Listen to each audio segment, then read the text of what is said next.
Good morning, everyone, and welcome to this Kepler Trust Intelligence webcast. We will shortly be hearing from Jason Baggaley, Manager of Standard Life Property Income Investment Trust. The commercial property sector has obviously taken a hit from the pandemic, with restrictions on economic activity being harmful to the retail sector and some alternatives in particular. SLI now trades on a discount of 24%, but yields 4.6%, with the latest dividend roughly 60% of the pre-crisis level. Obviously, we now have a roadmap for the ending of lockdowns and the economic and social restrictions, so maybe the outlook for the sector is improving. And Jason will shortly be talking to us about that, hopefully. Forgive me if you've heard all this housekeeping bit before, but there's around 30 minutes for the presentation and 50 minutes for questions. Please put your questions in the Q&A box, and then I will put them to Jason at the end of the session.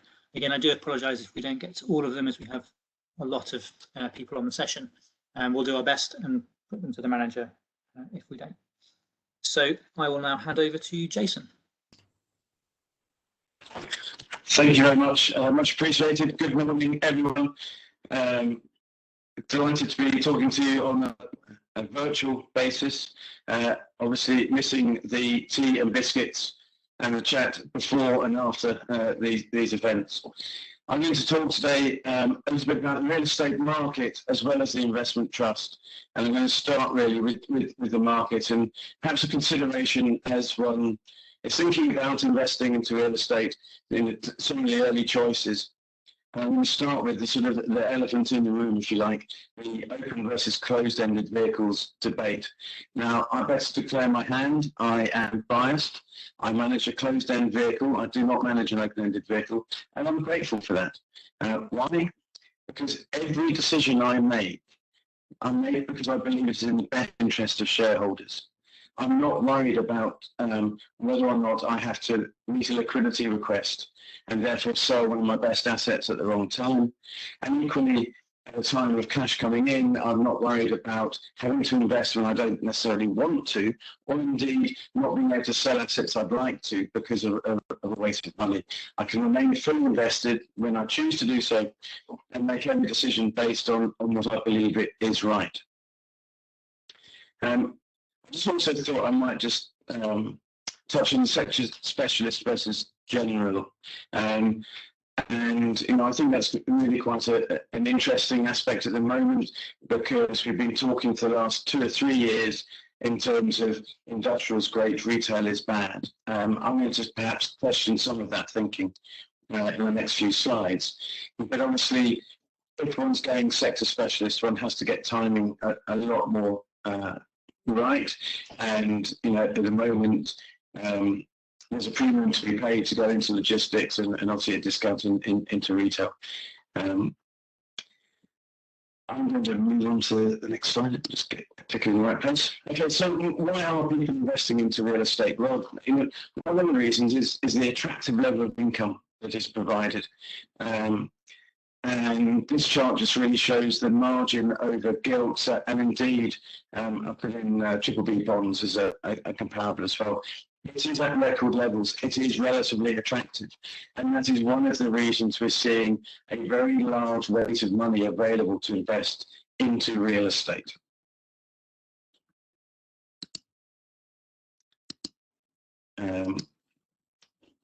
So the office market, I'm going to run through each sector of the market first of all, and I thought I'd start with offices, maybe one of the most challenging areas to talk about this at the moment. It's obviously been in the news a huge amount. What is the impact of home working going to be? I do not subscribe to the comment from people that the office is dead. In fact, having been working from home for a year, I've become ever increasingly keen to get back into the office. Not 5 days a week. I think very few people will be in an office 5 days a week, but equally I think even fewer will be in no days a week. I anticipate for most people they'll probably be in the office 3 to 4 days. In some roles it may be 2 to 3. Why? Well, the office provides a number of really positive functions. One of them is social. We are generally a social bunch of people.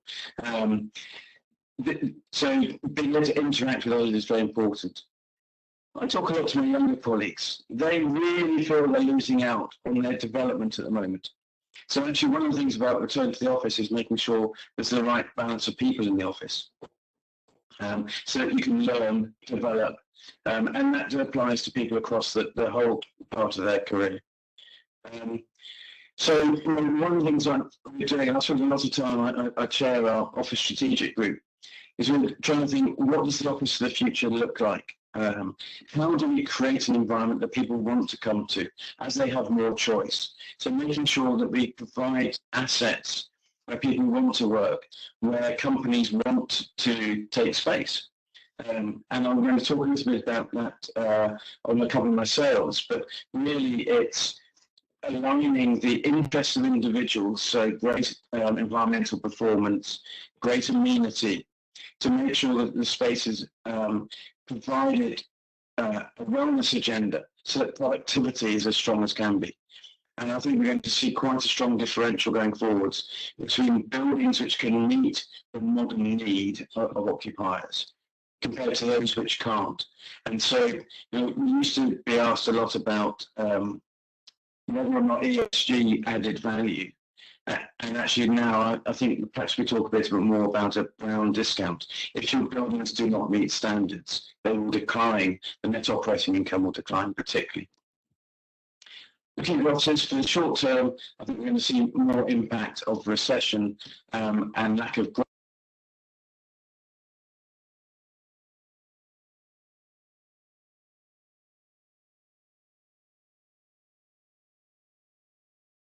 Jason, we've lost your sound.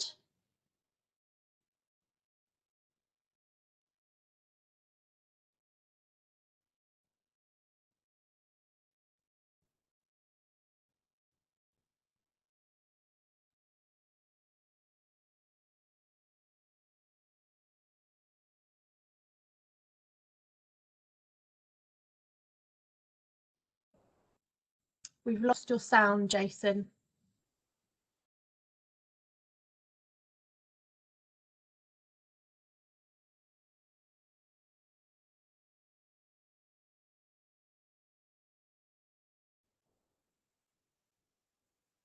Apologies for this technical issue. We'll rectify this and resume shortly.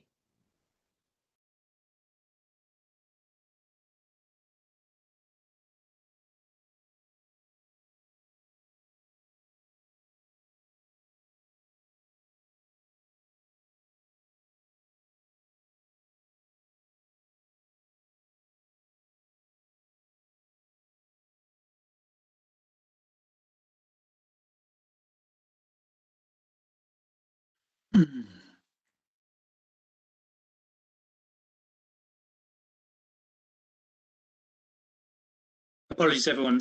Thanks very much for holding on. Jason will continue. Yeah, very sorry about that. Maybe buying Apple iPod earpod thingies wasn't the best thing to do. I'm not too sure where I lost you. So offices, lots of change. We need to make sure that we provide places people want to work, where productivity can be very high through wellness, etc. I'm just going to move on to logistics now. Obviously, industrial has been the darling for a long time, and logistics is really the main part of that strength. We continue to expect strong performance from the logistics market. The move to online is going to continue, etc. However, I would add an element of caution. Not all industrial is good.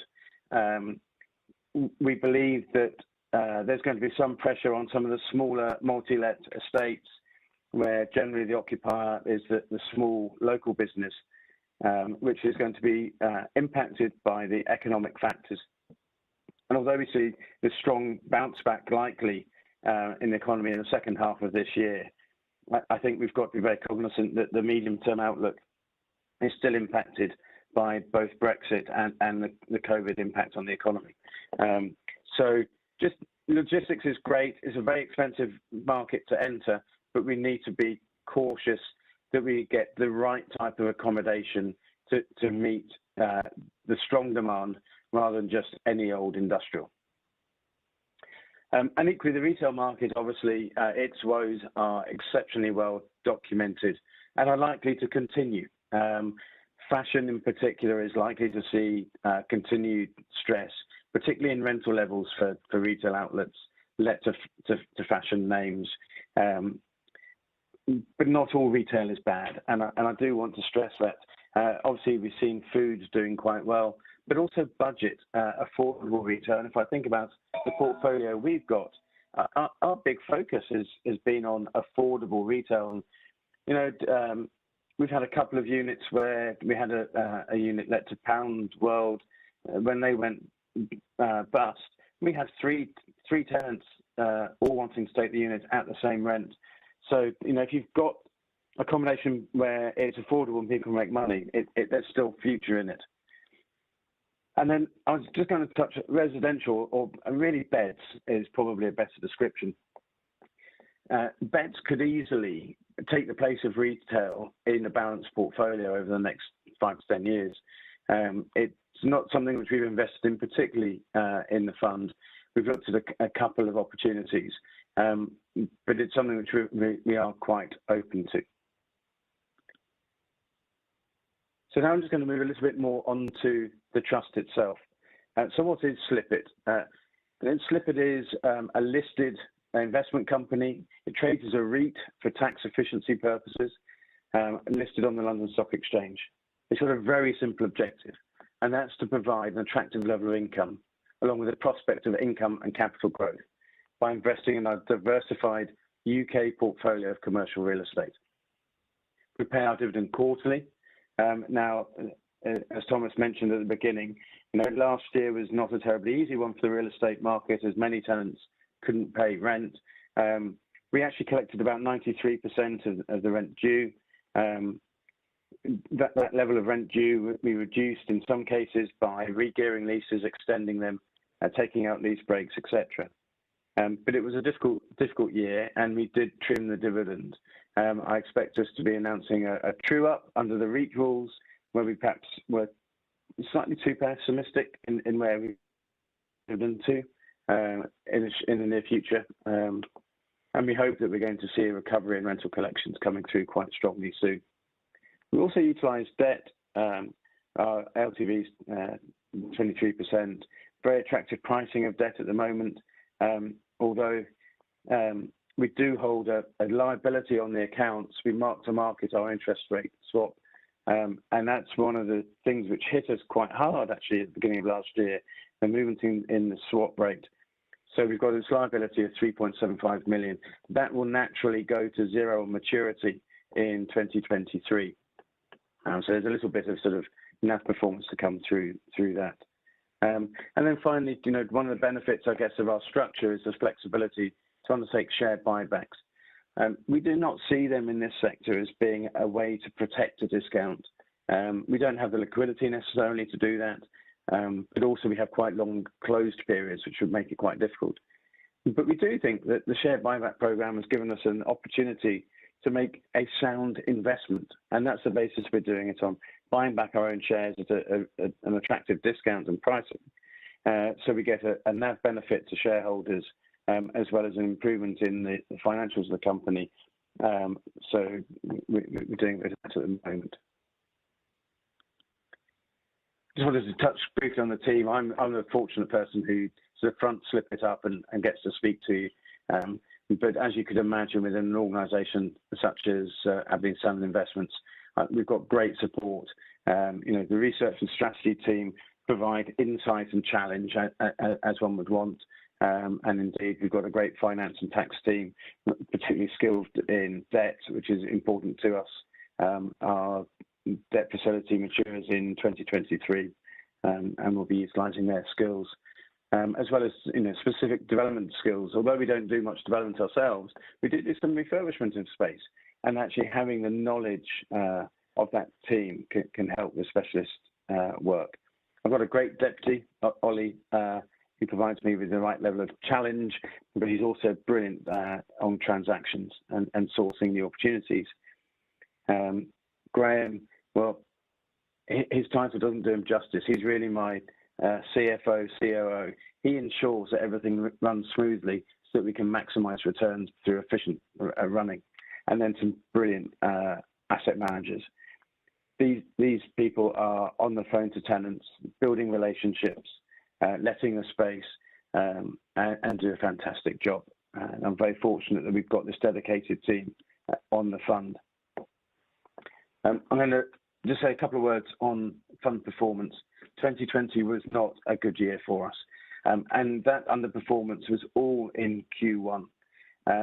We started the year, really quite optimistic with the outlook, and then obviously by February we were becoming more aware of COVID, and March we went into a lockdown. And when we had the discussion around valuations at the end of March with our valuers, we felt very strongly, and they did as well, that market evidence wasn't a great way to value and that it should be done on sentiment. We marked down every asset in the company. In fact, over the first half of the year, every asset was marked down, including our industrial and logistics.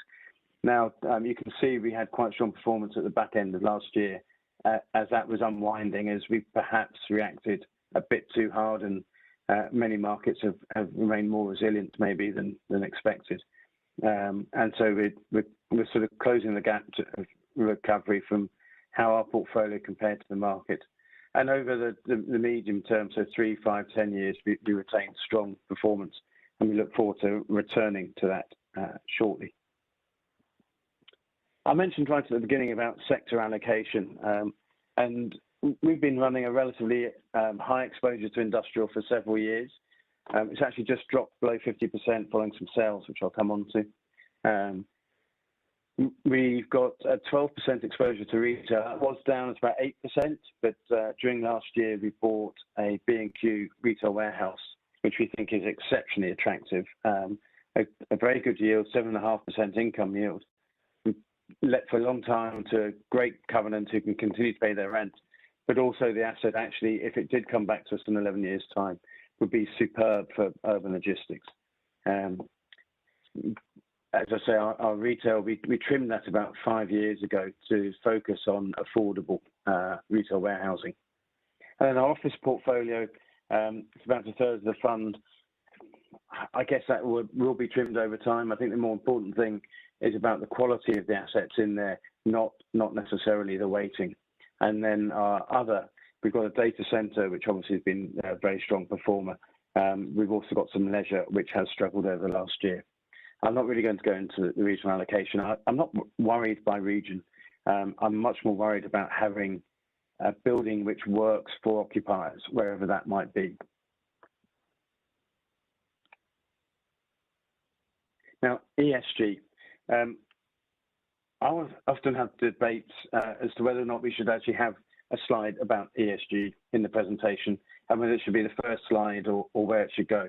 And actually it annoys me because we don't actually need a slide on ESG, because it is part of everything we do. And when we do goal setting, actually one of the goals which all of the team have is that they have to be able to demonstrate that every decision which is made has incorporated ESG in it. So have we done the best thing that we can do along ESG lines? And ESG means many things to many people. The E is quite easy, the sort of environmental aspect. So we are working very hard towards how we're going to get to net zero along the roadmap. Actually, I think we should be able to make some very exciting announcements on that fairly shortly. We've done some basic things like all the power we provide to buildings. It's designated as green energy. We're doing quite a lot of work on photovoltaic cells on roofs, working with tenants. We sell them the power which is generated. It provides us with an attractive return, but obviously helps reduce the carbon impact for our occupiers. And we're working closely with a dedicated team. It is an area of rapid change, and keeping up to date with what is available to us is a challenge. And so we make sure it's at the centre of all our decision making. The social is a much more interesting area, really, and one which I think we as individuals can influence more. So, within our office buildings in particular, is creating a sense of community. So we try and provide communal space, community space, and meeting rooms which tenants can use. But then we also arrange, for example, yoga classes, maybe a running club. We have stalls come into reception different times of year for local charities selling whatever, so Christmas cards, etc. Food banks. None of that really has been happening much, of course, during COVID. Although what we did manage to do is just small things like the buildings donated their Christmas trees to a children's ward in the hospital, or we've supplied tea and coffee and biscuits, which would have been in the coffee breakout areas, to ICU wards. And actually, with the feedback we got from the tenants, when they were very keen that we were doing it, they then told their staff, and their staff felt engaged, and I think that's really important. And then the other aspect is perhaps supporting learning and sharing through making space available for local organisations to provide training courses, etc.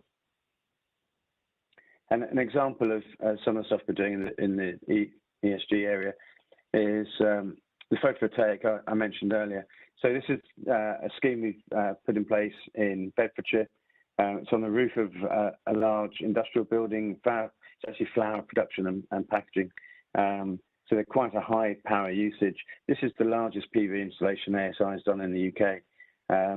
And I was looking at the figures, and we say it's enough to power 400 electric cars per year.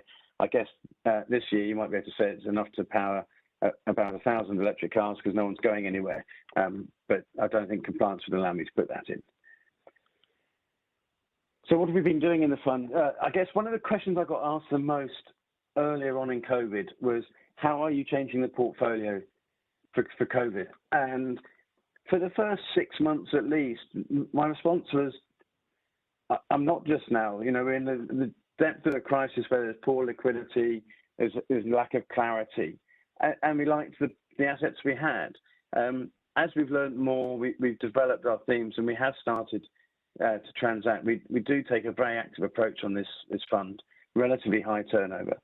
And we started that with really capitalising on the strength of the industrial market to sell out to a little portfolio of multi-let industrial estates. These were estates where we felt there is ongoing tenant risk. They're small units let to local occupiers. We've already seen a couple of small signs of stress. And so we sort of realised the profit we've seen over the last few years. And we'll reinvest this more into mid-box, high ESG credentialed logistics.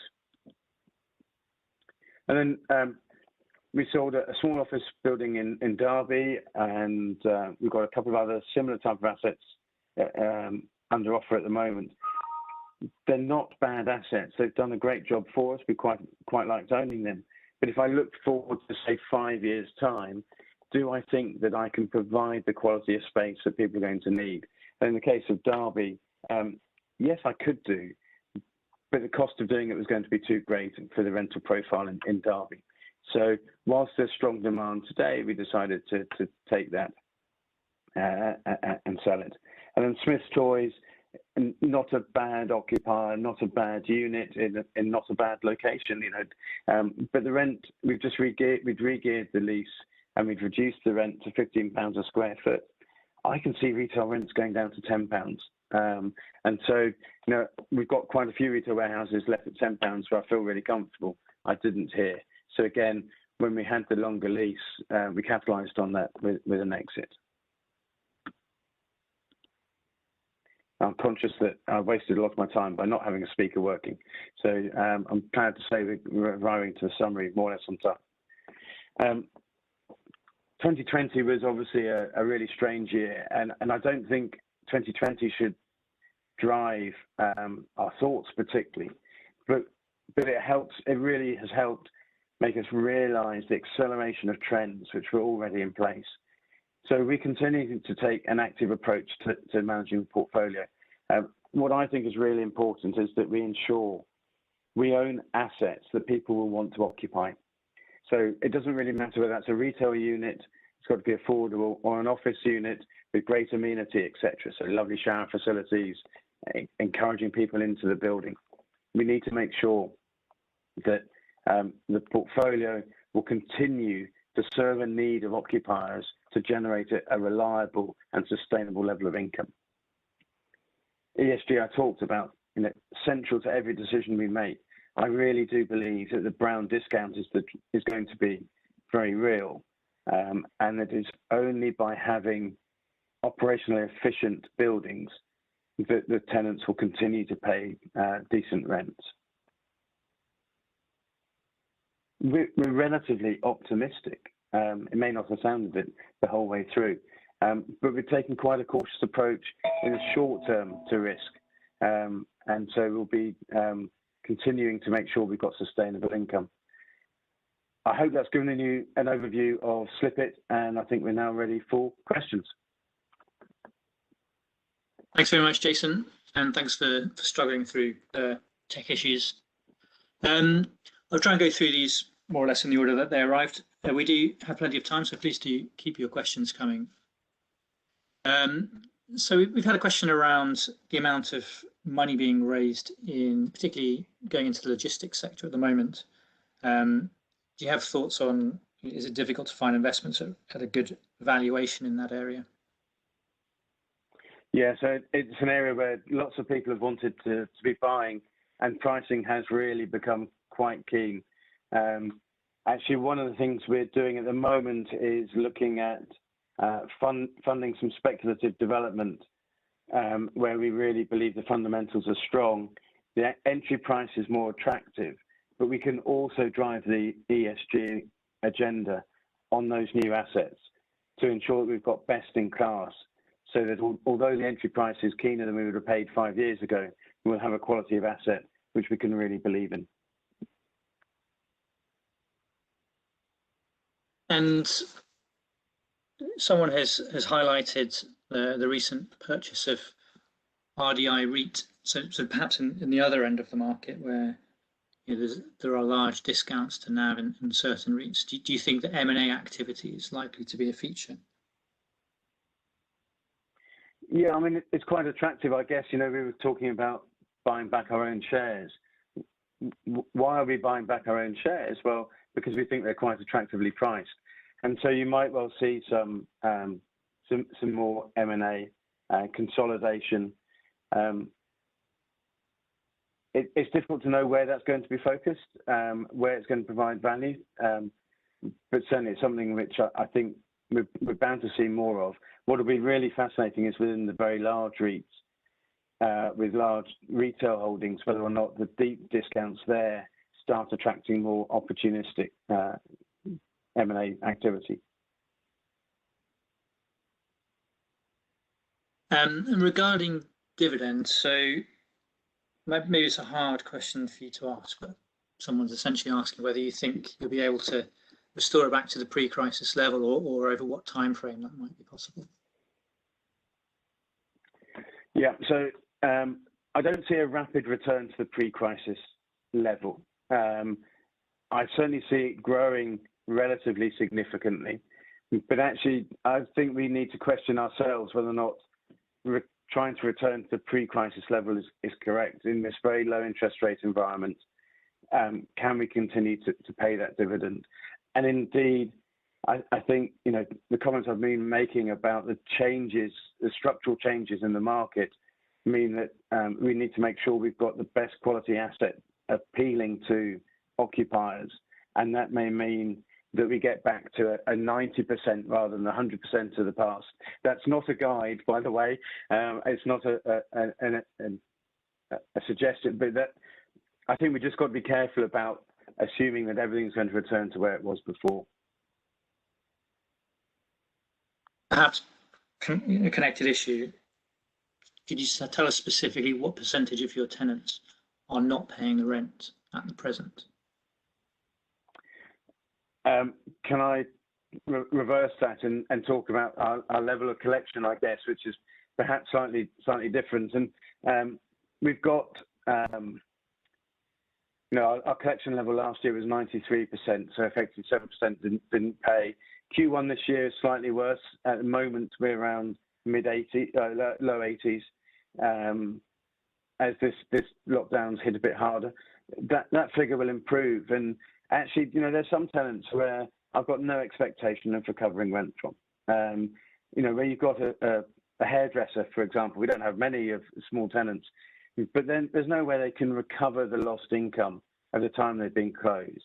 And what we should be doing is supporting these small businesses so that we can recover rent again in the future as they trade. And I've got other tenants who have refused to pay so far, but are quite capable of. And if I can give an example, one of them I offered a 2-year rent-free to in return for a landlord break in 5 years' time, because I wanted to have an ability to get the whole building back. And they turned around and said, no, we're not accepting that because we can make so much money in the remainder of the lease. Well, if you can make so much money in the future, you can pay your rent today. Guess what? When the government restricts the restrictions on recovery and taking legal action, and that's the first one at the front of my queue. There are a lot of people who have said to me, we're not paying any rent because the government's made it possible. We know we'll have to at some stage, but our cash flow means we'll wait. It's frustrating.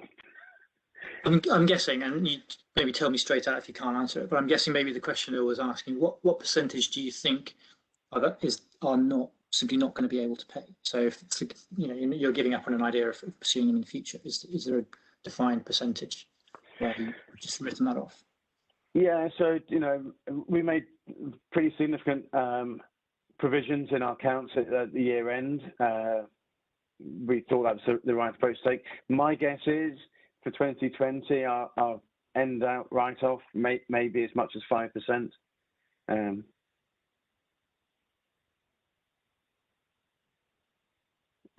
hope that gives a type of guide. Still a reasonably low number. Yeah. So there's a question around beds, which I take it refers to student housing and the like. Could you explain why beds may replace retail in asset allocation, and what sort of level would you consider to be a suitable exposure in your fund? Yeah, so I think first of all, I don't judge myself against a benchmark, so I don't look for a weighting above or under a benchmark. It's very much asset driven, and the outlook for a sector. So I think we can expect to continue the recent theme of disinvestment from retail by many investment funds, in particular shopping centres, etc., which have made up a large proportion for many pension funds in the past. That big box retail type of format isn't really working. So the beds, hotels, student accommodation, residential build to rent, professionalisation of the rental market. We're seeing increasing demand from individuals to rent. I think that's all going to grow, and we'll see it coming in. I don't know whether it will be 20, 30% in 5 or 10 years' time. Someone's just pointed out that the shares are up today, so he's suggesting that you should keep speaking. We'll keep you on the line.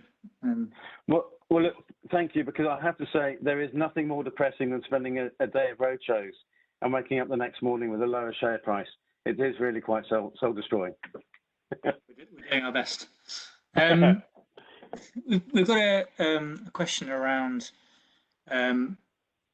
the impact of purchasing new property in terms of costs and how much that impacts NAV. It's kind of couched in general terms, but maybe it's hard to answer that. But maybe you could give some idea of the sort of costs that you incur when you purchase a property. Yes, indeed. So it's a very valid question. Real estate is quite expensive to trade. When we're buying, costs are roughly sort of 6.5%, with all the due diligence, stamp duty, etc. And selling is sort of close to 1.25% to 1.5%. That means one has to be very sure, both in buying and in selling. We buy for long-term holds. We rarely buy something to sell a year later.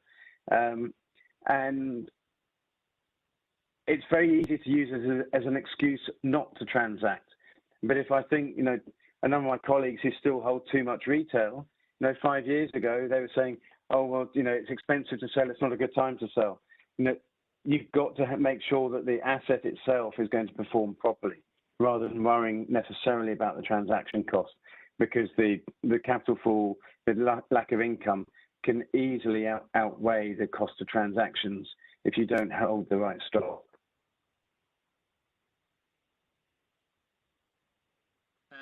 We had a question around gearing. So you mentioned the gearing that you have. Could you give a bit more detail about the cost, the maturity, and then there's also a question around the interest rate swap, why you have that on the books, which I suspect may be linked. So perhaps I could put those two together. Yeah, I'll try and pull all of that together. So we have our debt is effectively in two parts. It's all from the RBS. We have a term loan of £110 million, which is fully drawn, and that's the interest rate swap is against that.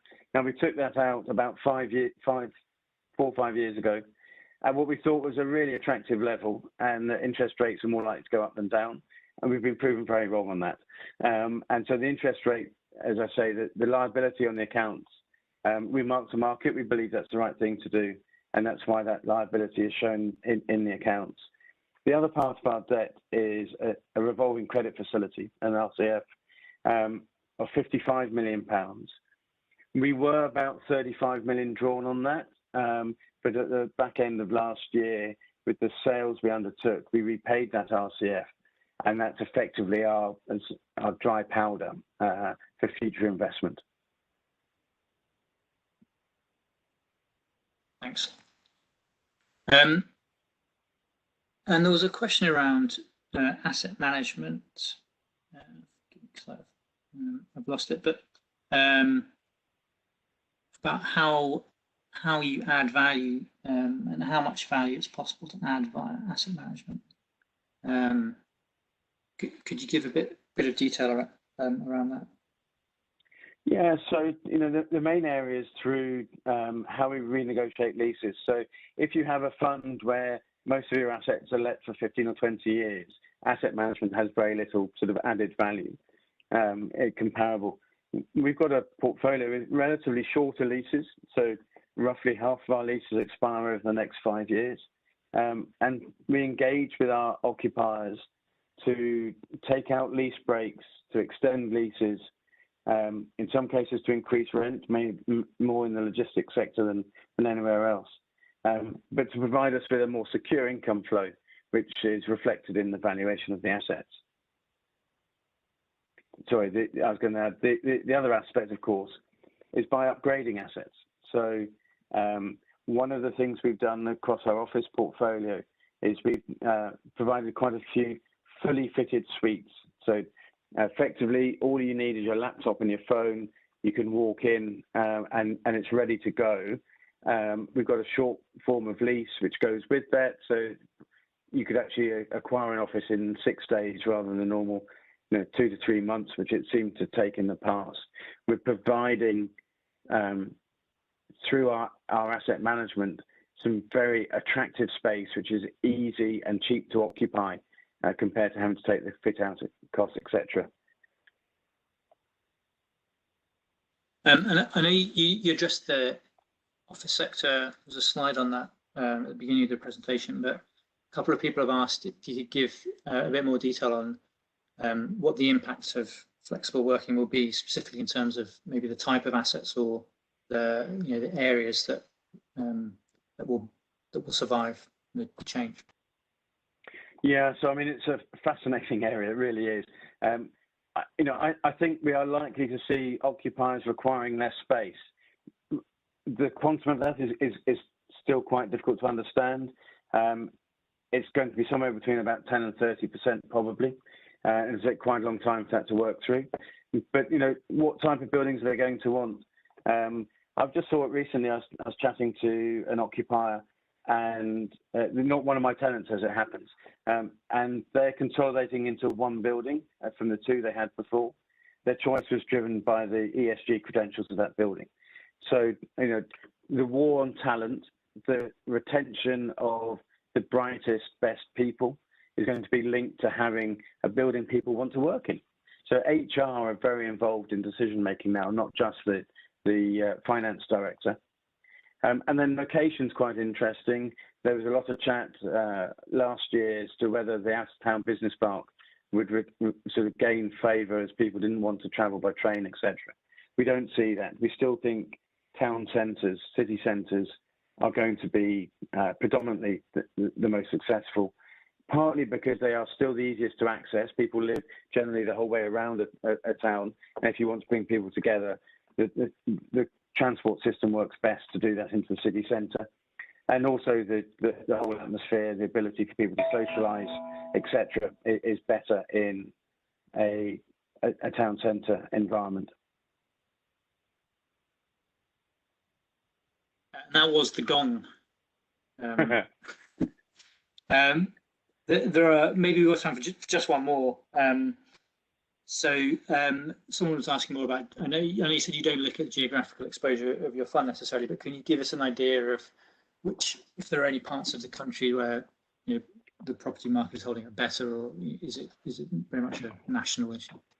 Yeah. So at the risk of upsetting some of your viewers, I generally don't invest in Wales because the land supply and the planning machine, and that's led pressure on rents. The southeast generally, obviously, land is at greater premium, and so that's supportive. So there's some macro themes like that we can bring in. But actually, if I look at retail struggles wherever you are in the UK, where it's overpriced and expensive, fashion-led. Logistics is working pretty well just about everywhere, although it is the southeast where the greater population density obviously means that's where it's strongest. Fantastic. Well, thanks very much, Jason, for your time and sticking with technical issues. Much appreciated. Yeah, I was going to say, can I just apologise that the IT let us down and that interruption. I know it's very annoying when you're trying to watch something. No, but thank you very much for working through it. And apologies if we didn't get to a couple of questions there at the end. Unfortunately, I've been told in order to be quite strict with time because we've got back-to-back sessions.